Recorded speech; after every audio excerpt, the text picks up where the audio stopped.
Today, we're going to dive into something that's at the heart of every great project, every great piece of art, every great company, and that's the power of a creative vision. So let's get right into it. Have you ever just stopped and wondered about this? I mean, what's the real difference between an idea that just flashes and fades away and one that actually sticks around and leaves a real mark on the world? It's a huge question, and it's one that creators are always trying to figure out.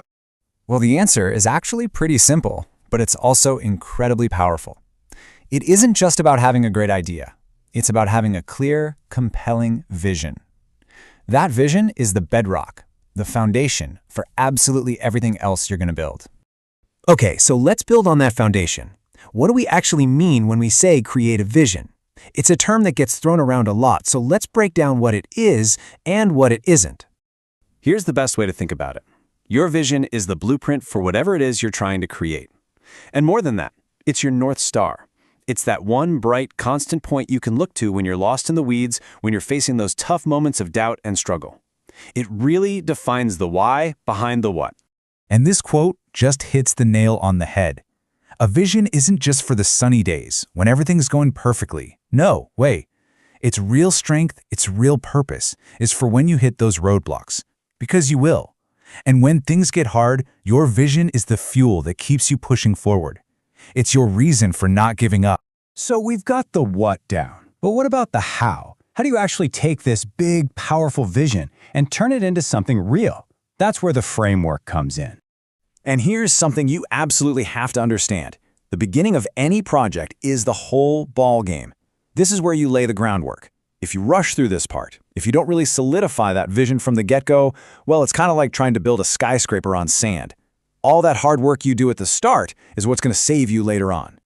You know, the process itself isn't super complicated. It really boils down to three main stages.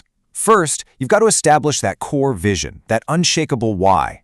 Then, you have to be disciplined and diligent in how you execute it. And finally, and this is so important, you have to stay adaptable, because trust me, things will never go exactly according to plan. And that last part, being adaptable, that's huge. And it brings us right to our next point, because making a vision a reality isn't about just blindly following a script. It's more like navigating through a landscape that's always shifting under your feet.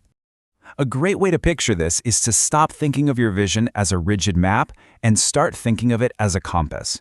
When you start to drift off course, and you will, the vision is what pulls you back. It's that gut feeling that says, hey, this isn't right. Something needs to change. It's your internal guide for course correction. And that's a massive mental shift for a lot of people. Your initial vision isn't the final word set in stone.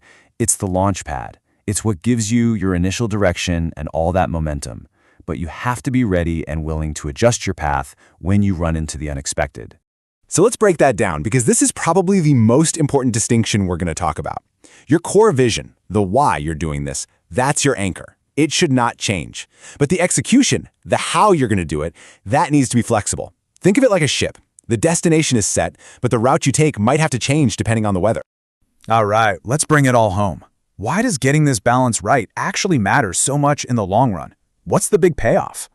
Let me give you an analogy that I think makes this crystal clear. Imagine for a second that you're an architect building your dream house. That beautiful, finished house in your mind, that's your vision. And the detailed architectural drawing you're working from, that's your blueprint. Now imagine you're halfway through building and, you discover a major crack in the foundation. What do? Well, you don't just throw your hands up and demolish the entire house, right? Of course not. You go back to the blueprint. You figure out what's wrong, you adjust the plan to fix the foundation, and you keep building. You adapt the how so that you can save the why. And ultimately, that's what this is all about. The most powerful, most enduring visions have this incredible duality. They're firm enough to be your guide through the chaos, but they're also flexible enough to let you find new routes when you need to. It's both the destination and a journey. So as we wrap up, I want to turn this back to you. Because understanding this stuff is one thing, but applying it is another. Think about what you're working on, your goals, your dreams. What is your unshakable blueprint? What is that North Star for you? What vision are you going to bring to life?